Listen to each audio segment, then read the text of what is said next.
नाशिकचं राजकारण वेगळ्या स्तरावर सध्या सुरू आहे।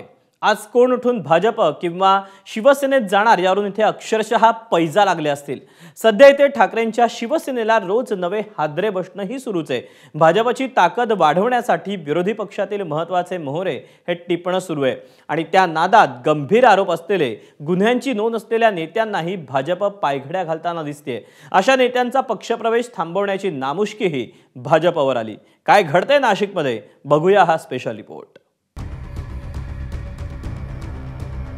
नाशिकमध्ये सध्या ठाकरेंच्या शिवसेनेला खरडून साफ करणं सुरू आहे। आगामी महापालिका निवडणुकीत विरोधी पक्षात सक्षम उमेदवार, नेते, पदाधिकारी ठेवायचेच नाहीत असं चंगच भाजप आणि विशेष करून गिरीश महाजनांनी बांधल्याचं दिसतंय। याआधी सुधाकर बडगुजर यांनी ठाकरेंच्या पक्षातून भाजपमध्ये प्रवेश केला। त्यानंतर अपूर्व हिरेंनी अजित पवारांची साथ सोडत कमळ हाती घेतलं आणि आता गणेश गीते, कमलेश बोडके यांची घर वापसी झाली आहे। 15 दिवसातला हा तिसरा पक्ष प्रवेश आहे। गणेश गीते यांनी नाशिक पूर्वचे आमदार राहुल ढिकले यांच्या विरोधात शरद पवारांच्या राष्ट्रवादीकडून विधानसभा निवडणूक लढवली होती। आता त्याच राहुल ढिकलेंच्या उपस्थितीत गणेश गीते, प्रशांत दिवे, सचिन मराठे आणि इतरांची घर वापसी होतीये। या ठिकाणी भारतीय जनता पार्टीत मी पूर्वी 10 वर्ष सक्रिय काम करत होतो। अनेक पदं भारतीय जनता पार्टीने मला दिलेले होते। मी विधानसभेच्या वेळेस राष्ट्रवादी काँग्रेसमध्ये गेलो होतो आणि मी विधानसभेची निवडणूक लढलो। पण या ठिकाणी परत एकदा जर मला मतदारसंघाचा जर विकास करायचा असेल तर त्यासाठी मला प्रवाहात राहणं गरजेचं आहे आणि जे लोक माझ्याबरोबर होते त्यांच्याबरोबर मी पण असणं गरजेचं आहे। त्यामुळे मी परत एकदा भारतीय जनता पार्टीत प्रवेश करतो। सर्वात इंटरेस्टिंग गोष्ट म्हणजे उपनेते सुनील बागुल आणि 5च दिवसांपूर्वी उद्धव ठाकरेंनी महानगर प्रमुख पद दिलेले मामा राजवाडे यांच्याही प्रवेशाचा मुहूर्त ठरला होता। मात्र त्यांच्यावर 4 दिवसांपूर्वी गुन्हा दाखल होता आणि पोलीस दप्तरी ते फरार असल्यानं या दोघांसह त्यांच्या समर्थकांचा प्रवेश भाजपला रद्द करावा लागला।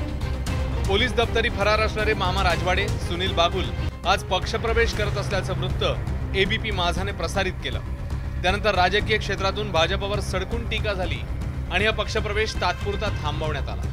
या दोघांच्या जामीन अर्जावर 5 जुलैला सुनावणी होणार आहे। आता हे फरार गुन्हेगार त्यांच्या भाजपच्या भाषेमध्ये, आमच्या भाषेत नाही, हे सगळे फरार गुन्हेगार भाजपात गिरीश महाजन यांचं उपस्थित सामील होत आहे। पोलिसांना मिळत नाहीत पण मंत्र्याकडे येऊन हे गुन्हेगार जे वॉन्टेड आहेत म्हणतात ते सामील। ही भारतीय जनता पक्षाची गंमत। ठाकरे पक्षाचे उपनेते सुनील बागुल आणि महानगर प्रमुख मामा राजवाडे यांच्यावर एका कार्यकर्त्याला मारहाण केल्याप्रकरणी नाशिकच्या भद्रकाली पोलीस ठाण्यात 7 गंभीर गुन्हे दाखल आहेत। दरोडा, दुखापत करणं, बेकायदेशीर जमाव जमवणं, दंगा करणं, नुकसान करणं, धमकी देणं आणि ट्रेसपास असे गुन्हे दाखल आहेत। भारतीय जनता पार्टीच्या काही वरिष्ठ नेत्यांचा प्रेशर आला आणि त्याच्यावरती रॉबरी असेल, इतर सर्व गुन्हे दाखल केले। तुम्ही प्रेशरमध्ये गुन्हा दाखल केलेला आहे आणि कदाचित त्याला घाबरून किंवा ते नव्हतेच जागेवर आणि भाजपने ती टॅक्टिस केली, बळजबरीने गुन्हा दाखल केला आणि 2 दिवसात बाहेर कुठेतरी भेटून त्यांना 100% दबाव आणलेला दिसतो। भाजप प्रवेशाच्या बातमीनंतर सुनील बागुल, मामा राजवाडे यांची ठाकरेंच्या पक्षातून तडकाफडकी हकालपट्टी करण्यात आली आहे। माजी आमदार वसंत गीते यांचे पुत्र आणि भाजपकडून नाशिकचं उपमहापौर पद भूषवणारे प्रथमेश गीते यांच्या खांद्यावर ठाकरेंच्या शिवसेनेने महानगर प्रमुख पदाची जबाबदारी सोपवली आहे। पक्षाने जी पण जबाबदारी दिली ती पूर्णपणे मी पार पाडेल आणि येणाऱ्या काळामध्ये कोण पक्ष सोडून जातंय, काय जातंय याच्याकडे लक्ष न देता पक्षवाढीच आपण प्राधान्य देऊ आणि आपल्या ज्येष्ठांचं मार्गदर्शन हे आम्हाला लाभेलच।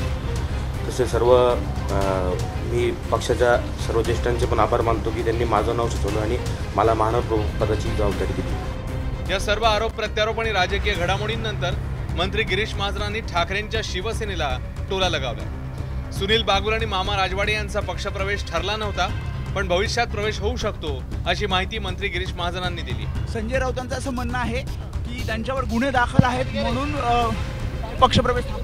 आता बघा, राजवाडे त्यांच्याकडे त्यांनी अध्यक्ष केले 4 दिवसापूर्वी, त्याचे कोणत्या गुन्हे मला काही माहीत नाही। त्यांचं आमचं कुठे प्रवेशासंदर्भामध्ये आज बोलणं नव्हतं. आज त्यांचा प्रवेश नाही आहे. पुढे भविष्यामध्ये काही सांगता येत नाही. उभाटा नाशिकमध्ये राहणारच नाही. दबाव टाकला जातो असा त्यांचा आरोप आहे की दबाव टाकला जातो गुन्हे काय दबाव नाही. आता या लोकांवर काय दबाव होते आमचे? त्यांच्याबरोबर कोणी राहायलाच तयार नाही. मी वारंवार आपल्याला सांगतोय की उभाटाबरोबर राहण्याची कोणाची आता मानसिकता नाही आहे, इच्छा नाही आहे. आणखी काही नगरसेवक भाजपच्या वाटेवर असल्याची चर्चा आहे. इतर पक्षातील गुन्हेगारी पार्श्वभूमी असलेले, आपणच गंभीर आरोप केलेले, भाजप विरोधात लढलेले नेते पक्षात घेण्याची घाई भाजपमधल्या जुन्या लोकांनाही अस्वस्थ करते. भाजपचे स्वतःचे पदाधिकारी, कार्यकर्ते सक्षम नाहीत का? प्रामाणिकपणे काम करणाऱ्या कार्यकर्त्यांचं राजकीय भवितव्य काय, असा सवाल पक्षातून दबक्या आवाजात उपस्थित केला जातो. मुकुल कुलकर्णी, एबीपी माझा, नाशिक. एबीपी माझा, उघडा डोळे बघा नीट.